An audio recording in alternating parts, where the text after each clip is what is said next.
The Chinese Apple by Marjorie Bowen, writing as Joseph Shearing.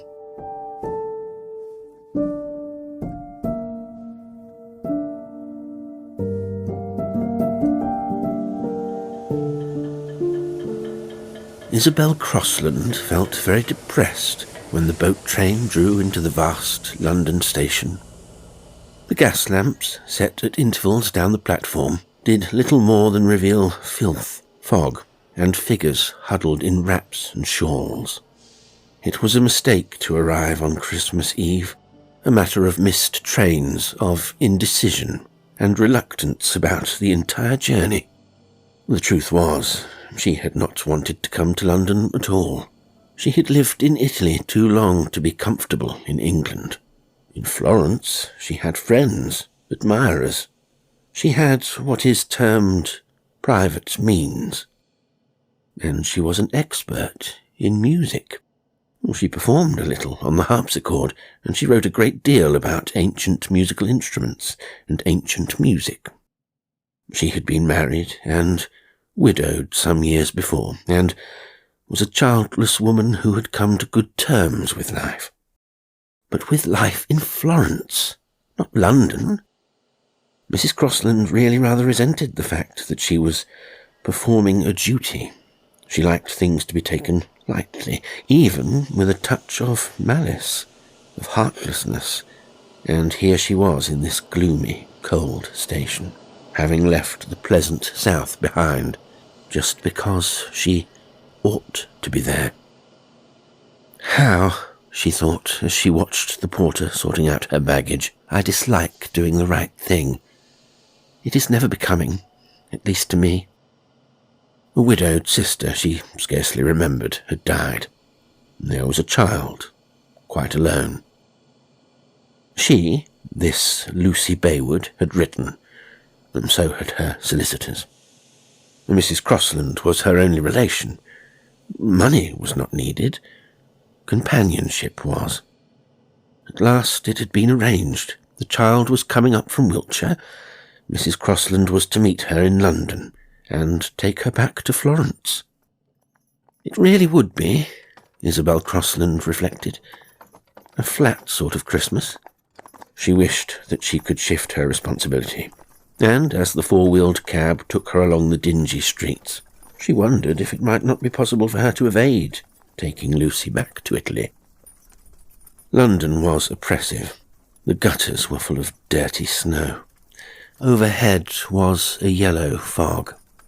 I was a fool, thought Mrs. Crosland, ever to have left Florence. The whole matter could have been settled by letter. She did not care for the meeting place. It was the old house in Islington where she and her sister had been born and had passed their childhood. It was her own property, and her tenant had lately left, so it was empty. Convenient, too, and suitable. Only Isabelle Crosland did not very much want to return to those sombre rooms. She had not liked her own childhood, nor her own youth. Martha had married, though a poor sort of man, and got away early. Isabelle had stayed on too long, then married desperately, only saving herself by Italy and music. The South had saved her in another way, too. Her husband, who was a dull, retired half-pay officer, had died of malaria. Now she was going back. On Christmas Eve, nothing would be much altered. She had always let the house furnished. Why had she not sold long ago those heavy pieces of Jamaica mahogany? Probably out of cowardice, because she did not wish to face up to writing or hearing anything about them. There it was, just as she remembered it, Roscoe Square, with the church and graveyard in the centre, and the houses, each like one another as peas in a pod, with the decorous areas and railings and the semicircular fan lights over the doors with heavy knockers. The street lamps were lit. It was really quite late at night. No wonder, Mrs. Crosland thought, that I am feeling exhausted. The sight of the square chilled her. It was as if she had been lured back there by some malign power. A group of people were gathered round the house in the corner, directly facing her own. That was number 12. Carols, she thought, or a large party. But there seemed to be no children, and the crowd was very silent. There were lights in her own house. She noticed that bright facade with relief. Alike in the parlour and in the bedrooms above, the gas flared. Lucy had arrived then. That part of the arrangements had gone off well. The lawyers must have sent the keys, as Isabelle Crosland had instructed them to do, and the girl had had the good sense to get up to London before the arrival of the boat train. Yet Mrs. Crosland felt unreasonably depressed. She would, after all, have liked a few hours by herself in the hateful house. Her own keys were ready in her purse. She opened the front door and shuddered. It was as if she had become a child again and dreaded the strong word of a parent. There should have been a maid. Careful in everything that concerned her comfort, Mrs. Crosland had written to a woman long since in her employment to be in attendance. The woman had replied, promising compliance, but now she cried, "Mrs. Jocelyn! Mrs. Jocelyn!" in vain through the gaslit house. The cabby would not leave his horse and his rugs, but her moment of hesitancy was soon filled. One of the mongrel idlers, who more frequently than formerly lounged about in the streets, came forward. Mrs. Crosland's trunks and bags were placed in the hall, and she had paid her dues with the English money carefully acquired at Dover. The cab drove away, soon lost in the fog. But the scrawny youth lingered. He pointed to the crowd the other side of the square, a deeper patch amid the surrounding gloom.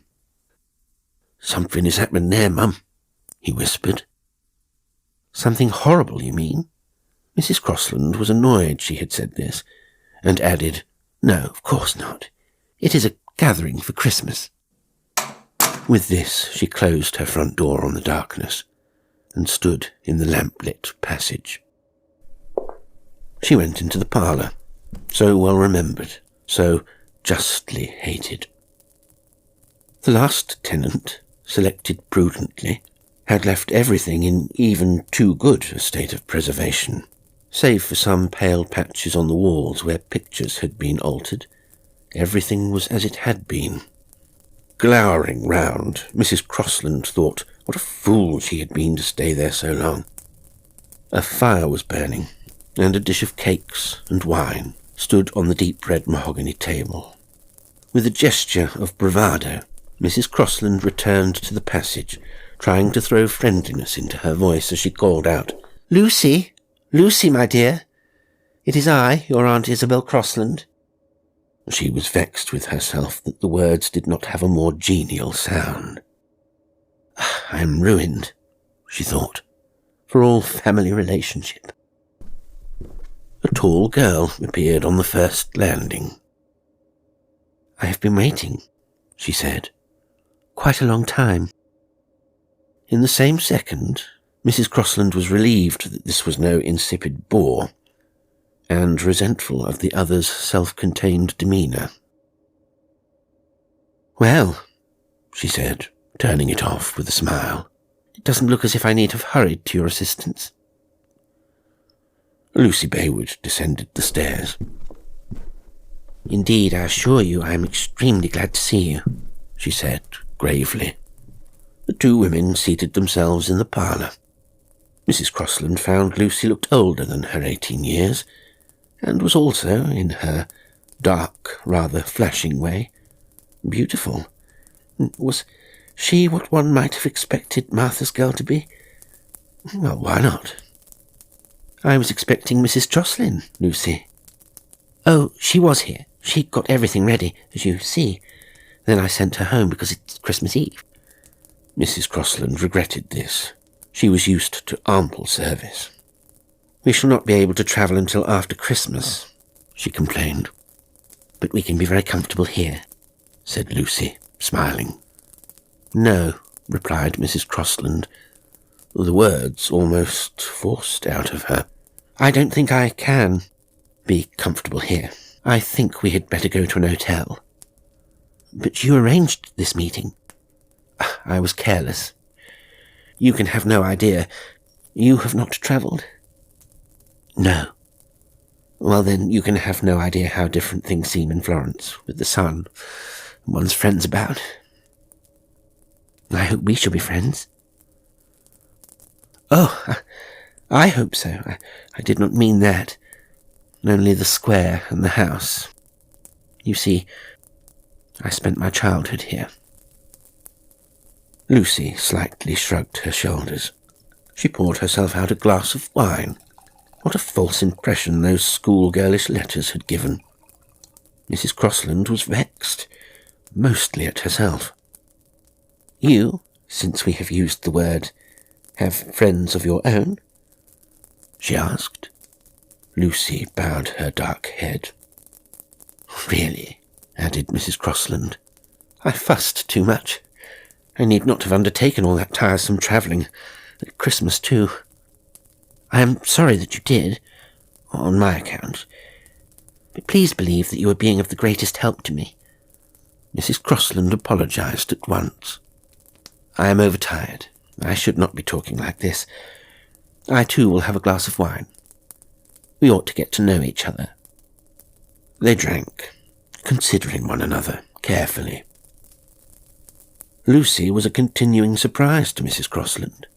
She was not even in mourning, but wore a rather ill-fitting stone-coloured satin. Her sleek hair had recently been twisted into ringlets, and there was no doubt that she was slightly rouged. "Do you want to come to Italy? Have you any plans for yourself?" "Yes, and they include a trip abroad. Don't be afraid that I shall be a burden on you." "This independence could have been expressed by letter," smiled Mrs. Crosland. "I have my own interests that Martha's death interrupted. Death always interrupts someone or something, does it not?" "Yes, and my way of putting it was harsh. I mean, you do not seem a rustic miss, eager for sympathy." "It must be agreeable in Florence," said Lucy. "I dislike London very much." "But you have not been here more than a few hours."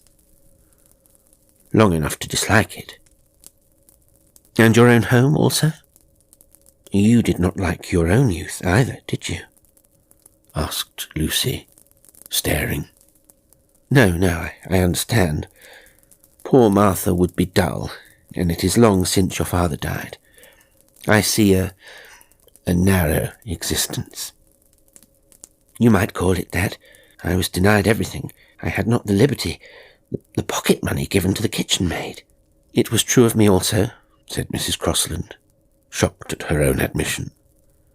"One is left alone to struggle with dark things," smiled Lucy.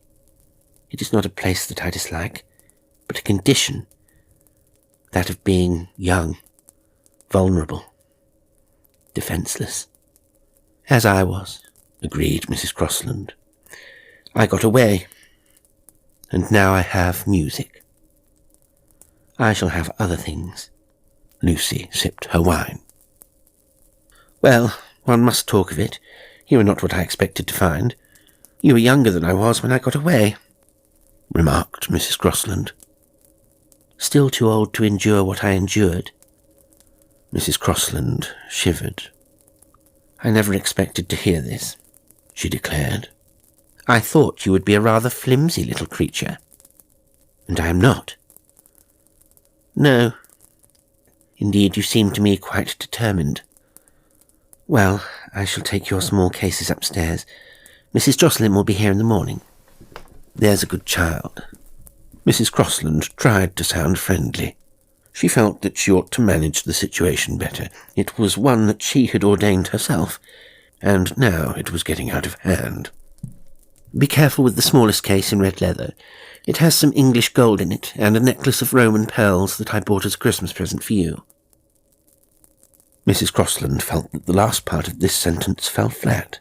"Pearl beads, they are really very pretty. So are these." Lucy put her hand to her ill-fitting tucker and pulled out a string of pearls. "The real thing," said Mrs. Crosland soberly.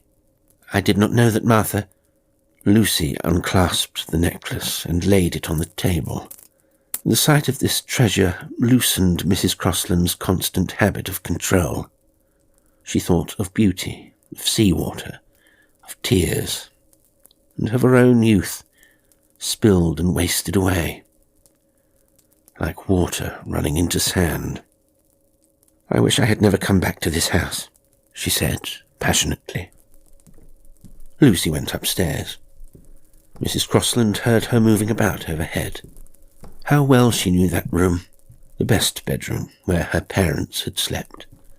The huge wardrobe, the huge dressing table, the line engravings, the solemn air of tedium, the hours that seemed to have no end.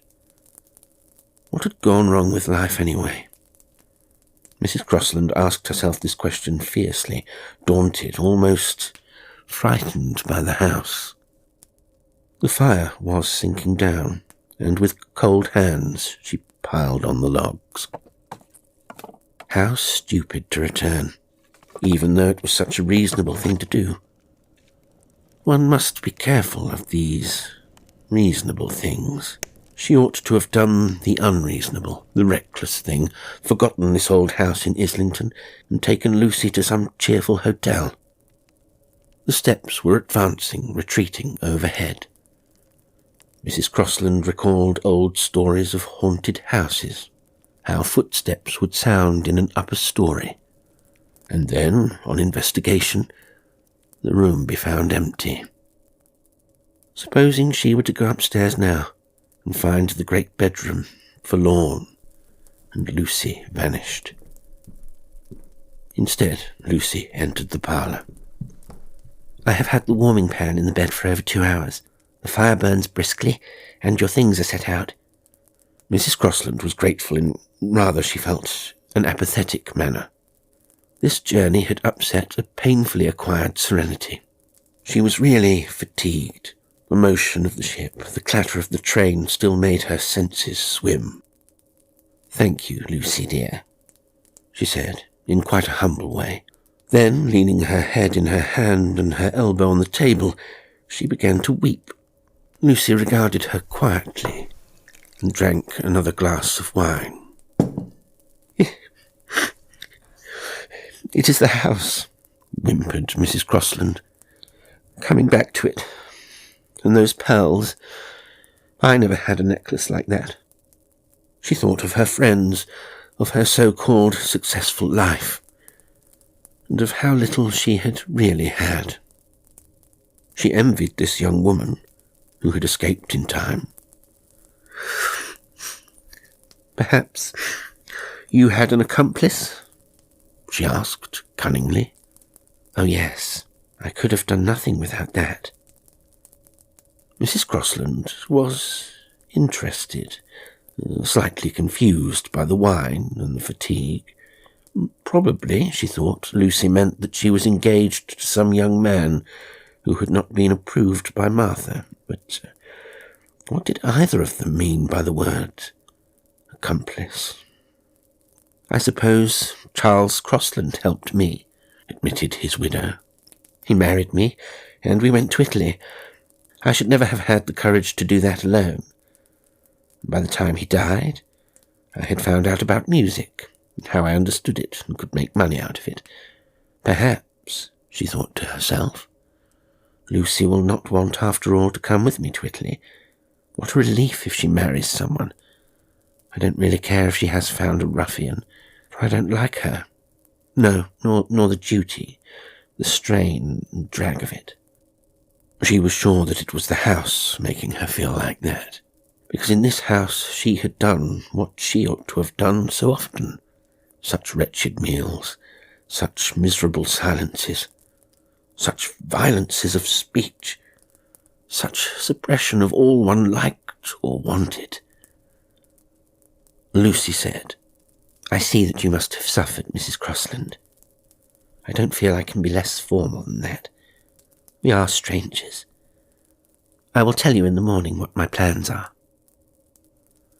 "I hardly came from Italy in the Christmas season to hear your plans," replied Mrs. Crosland with a petulance of which she was ashamed. "I imagined you as quite dependent and needing my care." "I have told you that you are the greatest possible service to me," Lucy assured her, at the same time taking up the pearls and hiding them in her bosom. "I wear mourning when I go abroad, but in the house I feel it to be a farce," she added. "I never wore black for my parents," explained Mrs. Crosland. "They died quite soon, one after the other. With nothing to torment, their existence became insupportable." Lucy sat with her profile towards the fire. She was thin, with slanting eyebrows, and a hollow at the base of her throat. "I wish you would have that dress altered to fit you," remarked Mrs. Crosland. "You could never travel in it either. A grey satin. Oh no, I have some furs, and a warm pelisse of a dark rose colour." "Huh, then certainly you were never kept down as I was." "Oh, perhaps I helped myself afterwards. Is that not the sensible thing to do?" "You mean you bought these clothes since Martha's death? I don't see how you had the time or the money." And Mrs. Crosland made a mental note to consult the lawyers as to just how Lucy's affairs stood. "Perhaps you have greater means than I thought," she remarked. "I always thought Martha had very little." "I have not very much," said Lucy, "but I shall know how to spend it, and how to make more." Mrs. Crosland rose. The massive pieces of furniture seemed closing in on her, as if they challenged her very right to exist. Indeed, in this house she had no existence. She was merely the wraith of the child who had suffered so much in this place, in this house, in this square with the church and the graveyard in the centre, and from which she had escaped only just in time. Lucy also got to her feet. "It is surprising," she sighed, "the amount of tedium there is in life. When I think of all the dull Christmases—" "I also," said Mrs. Crosland, almost in terror. "It was always so much worse when other people seemed to be rejoicing." She glanced round her with apprehension. "When I think of all the affectations of goodwill, of pleasure—" "Don't think of it," urged the younger woman. "Go upstairs, where I have put everything in readiness for you." "I dread the bedroom." The iron bell clanged in the empty kitchen below. "The waits," added Mrs. Crosland. "I remember when we used to give them sixpence, nothing more. But I heard no singing." "There was no singing. I am afraid those people at the corner house have returned." Mrs. Crosland remembered vaguely the crowd she had seen from the cab window, the blot of dark in the darkness. "You mean someone has been here before?" she asked. "What about?" "There has been an accident, I think. Someone was hurt."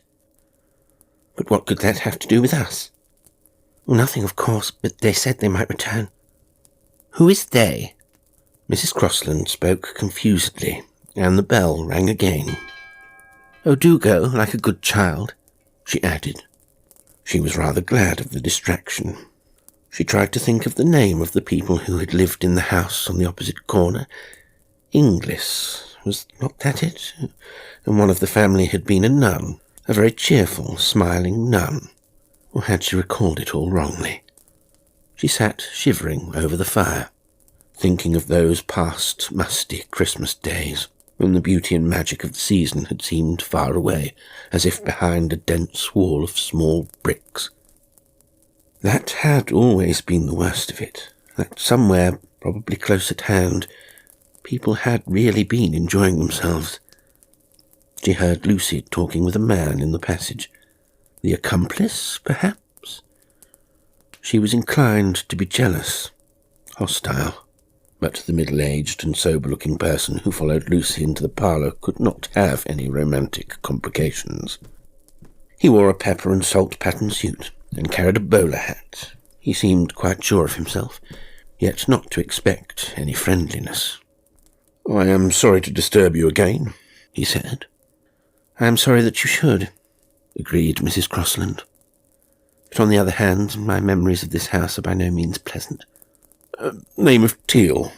Henry Teal," said the stranger. "Pray be seated," said Mrs. Crosland. The stranger, this Mr. Teal, took the edge of the seat, as if very diffident. Mrs. Crosland was soon fascinated by what he had to say. He was a policeman, in private clothes. Mrs. Crosland meditated on the word private. Private life, private means. He had come about the Inglis affair at the corner house. "Oh yes, I recall that was the name, but we never knew anyone. Who are they now, the Inglis family?" "I've already told Miss Baywood here. It was an old lady. For several years, just an old lady living with a companion." "And found dead, you told me, Mr. Teal," remarked Lucy. "Murdered is what the surgeon says, and what was suspected from the first." "I forgot that you said that, Mr. Teal. At her age, it does not seem to matter very much. You said she was over 80 years of age, did you not?" asked Lucy, pouring the detective a glass of wine. "Very old. Nearly 90 years of age, I understand, Miss Baywood. But murder is murder." Mrs. Crosland felt this affair to be an added weariness. Murder in Roscoe Square on Christmas Eve? She felt that she ought to apologise to Lucy. "I suppose that was what the crowd had gathered for," she remarked. "Yes, such news soon gets about, ma'am. A nephew called to tea and found her gone." Mr. Teal went over, as if it were a duty, the circumstances of the crime. The house had been ransacked, and suspicion had fallen on the companion, who had disappeared. Old Mrs. Inglis had lived so much like a recluse that no one knew what she possessed. There had been a good deal of loose money in the house, the nephew, Mr. Clinton thought. A good deal of cash had been drawn every month from the Inglis bank account, and very little of it spent. The companion was a stranger to Islington. Veiled and modest, she had flitted about doing the meagre shopping for the old eccentric only for the last few weeks. The woman she had replaced had left in tears and temper some months ago. No one knew where this creature had come from. Probably an orphanage. She must have been quite friendless and forlorn to have taken such a post. "You told me all this," protested Lucy. "Yes, miss, but I did say that I would have to see Mrs. Crosland when she arrived." "Well, you are seeing her," remarked that lady, "and I cannot help you at all. One is even disinterested. I lived, Mr. Teal, so cloistered a life when I was here that I knew nothing of what was going on, even in the square." "So I heard from Miss Baywood here, but I thought you might have seen someone. I'm not speaking of the past, but of the present." "Seen someone here? On Christmas Eve?" Mr. Teal sighed, as if indeed he had been expecting too much. "We've combed the neighbourhood, but can't find any trace of her." "Why should you? Of course she has fled a long way off." "Difficult, with the railway stations and then the ports all watched." "You may search again through the cellars if you wish," said Lucy. "I am sure that my aunt won't object." Mrs. Crosland put no difficulties in the way of the detective, but she felt the whole situation was grotesque. "I hope she escapes." Mrs. Crosland, increasingly tired and confused by the wine she had drunk without eating, spoke without her own volition. "Poor thing. Shut up. Caged." "It was a very brutal murder," said Mr. Teal indifferently. "Was it? An overdraft of some sleeping potion, I suppose?" "No, ma'am. David and Goliath, the surgeon said. A rare kind of murder. A great round stone in a sling, as it might be a lady's scarf, and pretty easy to get in the dusk round the riverways." Mrs. Crosland laughed. The picture of this miserable companion at the end of a dismal day lurking round the dubious Dockland streets to find a target for her skill with sling and stone seemed absurd. "I know what you were laughing at," said Mr. Teal, without feeling, but she found her target. It was the shining skull of Mrs. Inglis, nodding in her chair. "One might understand the temptation," agreed Mrs. Crosland, "but I doubt the skill." "There is a lovely walled garden," suggested the detective, "and as I said, these little byway streets. Anyway, there was her head smashed in, neatly. No suffering, you understand." "Oh, very great suffering for such a thing to be possible," broke out Mrs. Crosland. "On the part of the murderess, I mean." "I think so too," said Lucy, soberly. "That is not for me to say," remarked the detective. "I am to find her if I can. There is a fog and all the confusion of the Christmas Eve parties and the waits and late services at all the churches." Mrs. Crosland impulsively drew back the curtains. Yes, there was the church, lit up exactly as she recalled it, light streaming from the windows over the graveyard, altar tombs and headstones sliding into oblivion. "Where would a woman like that go?" asked Lucy, glancing over Mrs. Crosland's shoulder at the churchyard. "That is what we have to find out," said Mr. Teal cautiously. "I'll be on my way again, ladies. Just cautioning you against any stranger who might come here on some pretext. Well, one never knows." "What was David's stone? A polished pebble?" "I have forgotten." Mrs. Crosland dropped the curtains over the view of the church and the dull fog twilight of the evening in the gaslit square.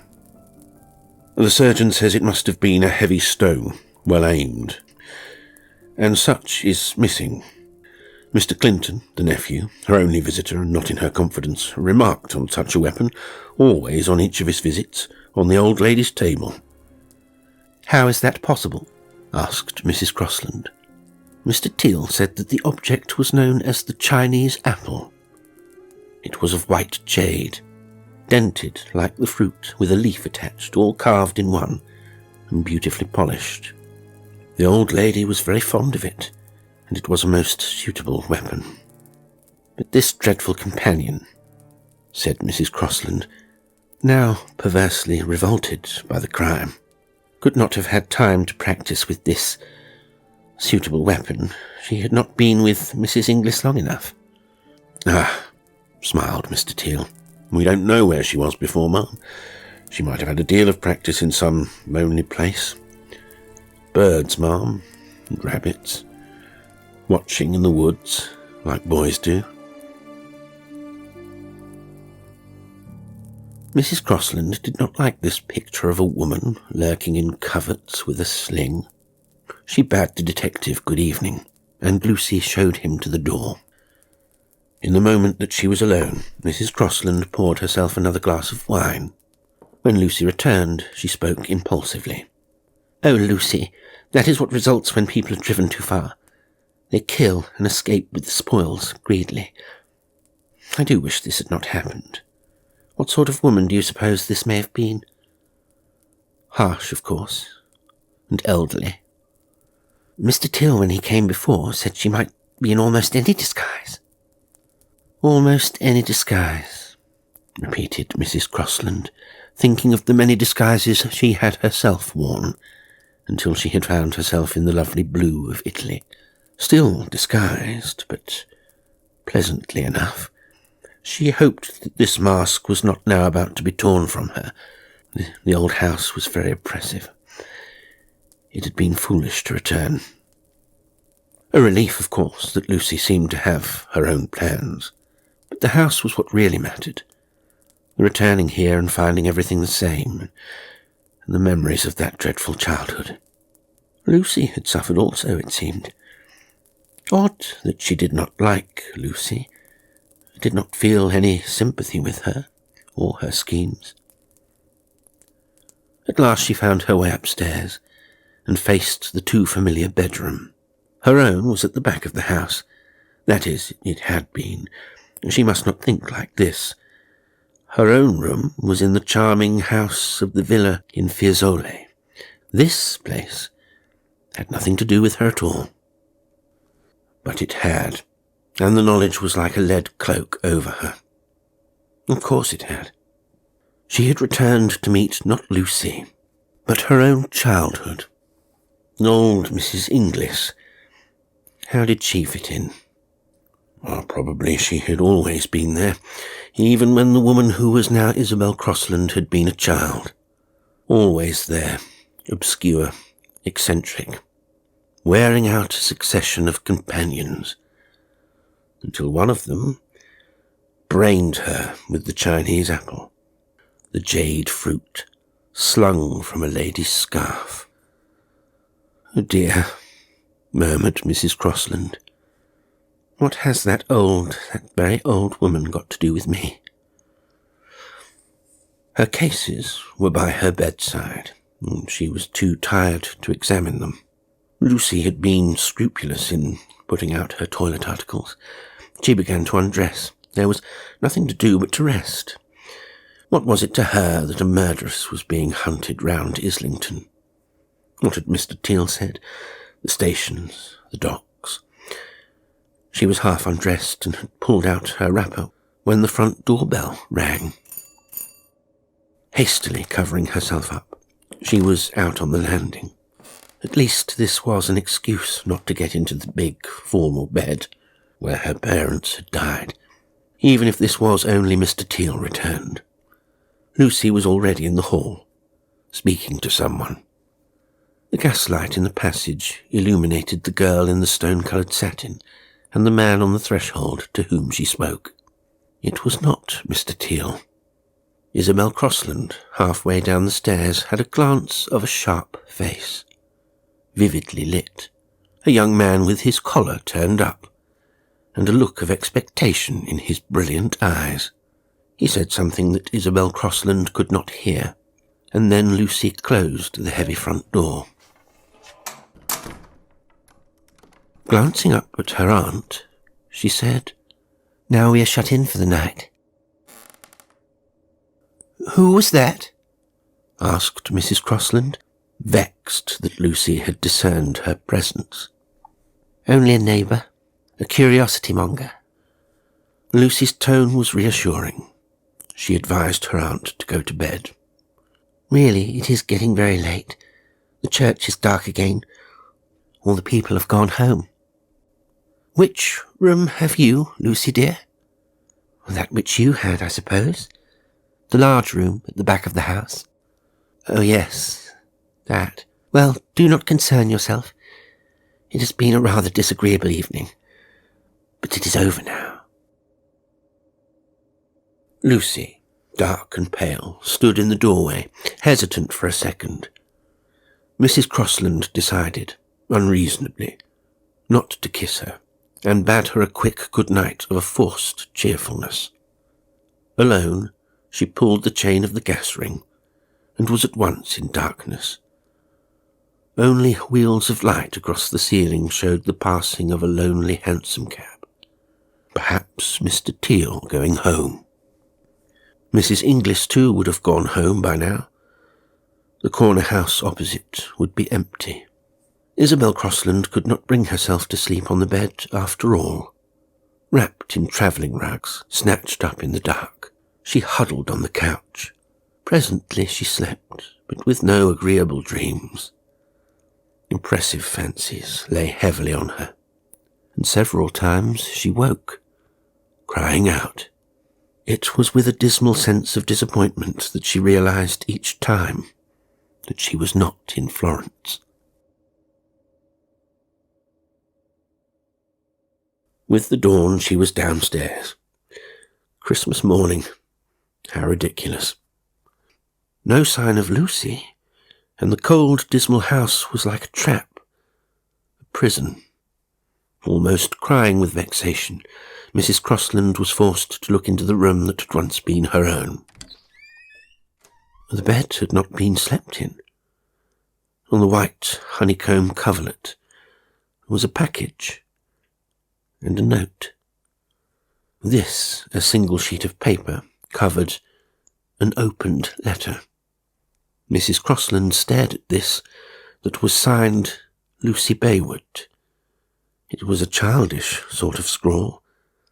The writer excused herself from reaching London until after the holidays. The note was in a different hand. I promised to let you know my plans. I am away down the river with my accomplice. Taking refuge in your empty house, I found this note. The whole arrangement was entirely useful to me. I left the Roman pearls for Lucy, as I had those of my late employer, but I took the gold. No one will ever find us. I leave you a Christmas present. Mrs. Crosland's cold fingers undid the package. In the ghastly half-light, she saw the Chinese apple.